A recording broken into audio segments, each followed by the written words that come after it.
So, finally, we come to Unit 1.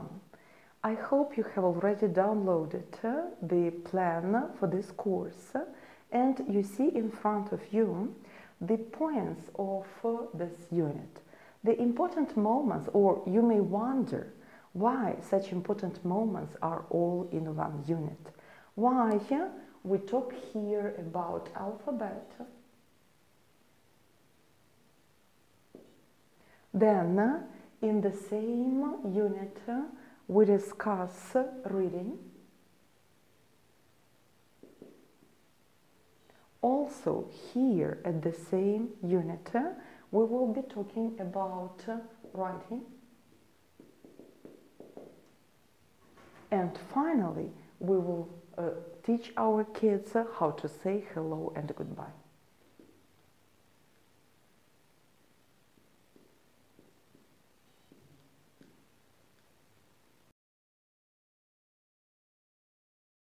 So you may wonder why such important topics are grouped in one unit.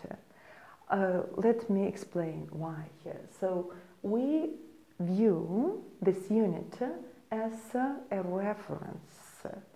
I mean, it is rather difficult to teach alphabet reading, to teach how to write, meaning how to spell, and hello and goodbye will be taught during many classes.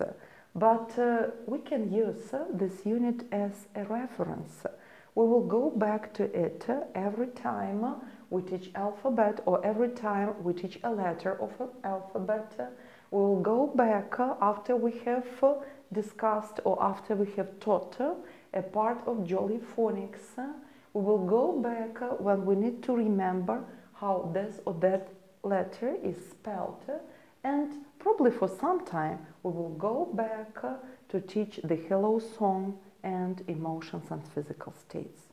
So a couple of words about teaching alphabet.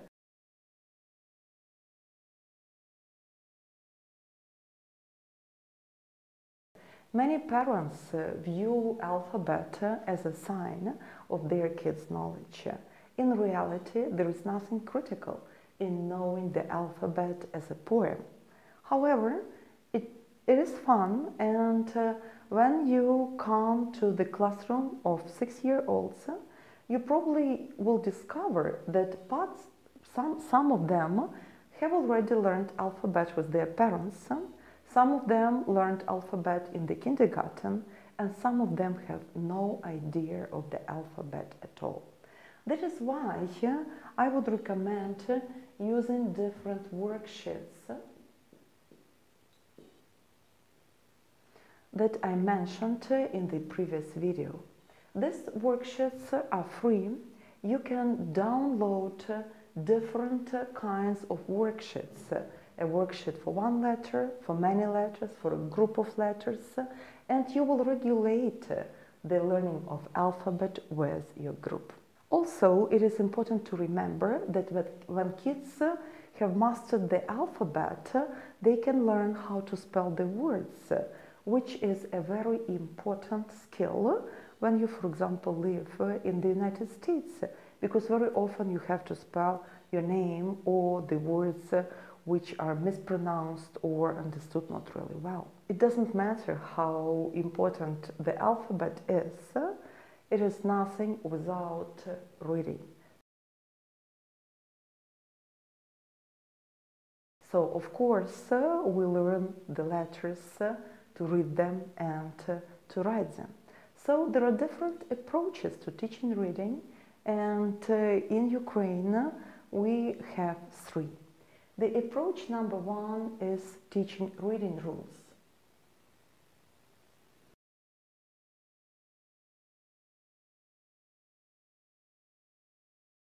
This is quite a wonderful approach when kids know the rules and they read the list of words according to the rules, and that is how they learn to recognize and analyze the language. This is a nice tool, and this is a nice and very important methodology, but it doesn't work really well with the 6-year-olds. because no matter how good the rules are, they are not everywhere, not in every words, and 6-year-olds get really frustrated with reading by the rules. Another important approach or widely spread approach is memorizing the words.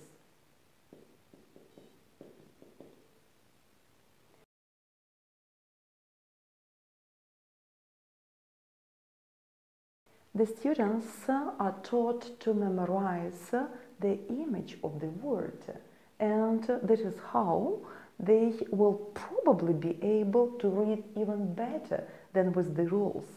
But to remember the words better, or to remember the words well, they need to see them many, many times. So memorizing actually works well during many years. And it's rather difficult to start reading quickly with this way of teaching. And finally, the last widely spread approach is teaching phonics.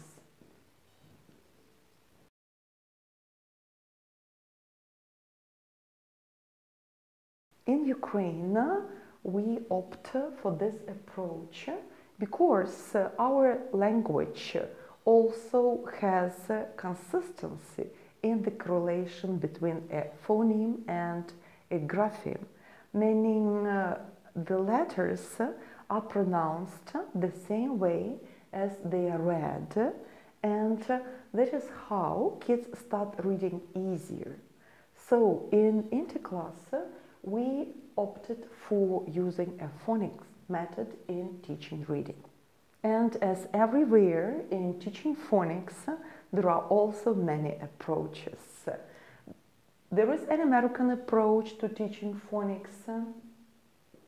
You can find many worksheets on the internet, but in our case, we opted for Jolly Phonics.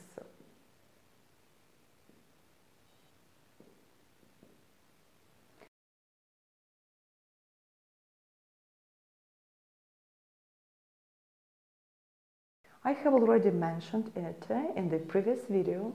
This is a British company which created a wonderful approach by not only teaching the phonics, but also developing the movements for the phonics. And as we teach small kids, using their bodies is very important in learning.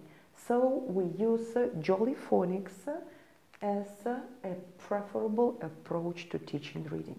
But again, as we do not teach native speakers and we live in a passive language environment, Jolly Phonics are not everything for us. We take their videos, but we don't take their materials.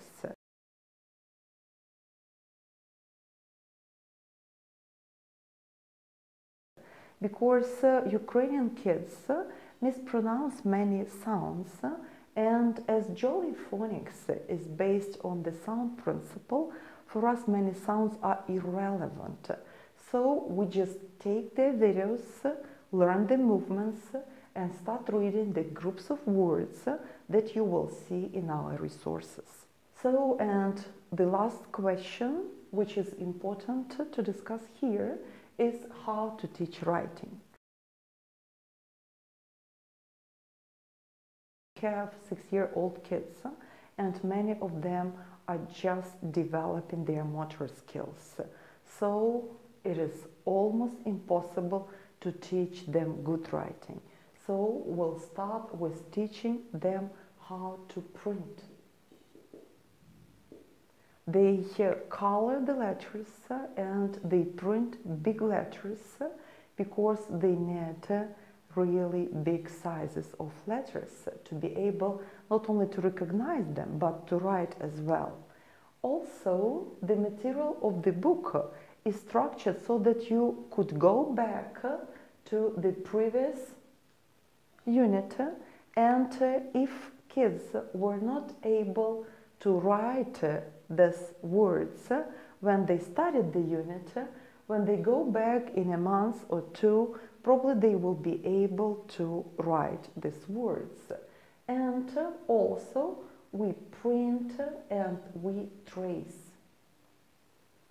We start with tracing the letters, then we ask students to copy them, and finally, in some months, they will be able to produce more or less illegible letters. So in this lecture, in this section, we have overviewed the ways of teaching reading, writing, spelling, alphabet, and the resources that you can use. And the only advice I would like to give is keep your pace, do not rush. Kids have different ways of learning and they have different abilities. So don't get frustrated if your kids don't follow the materials really quickly. They will do it later.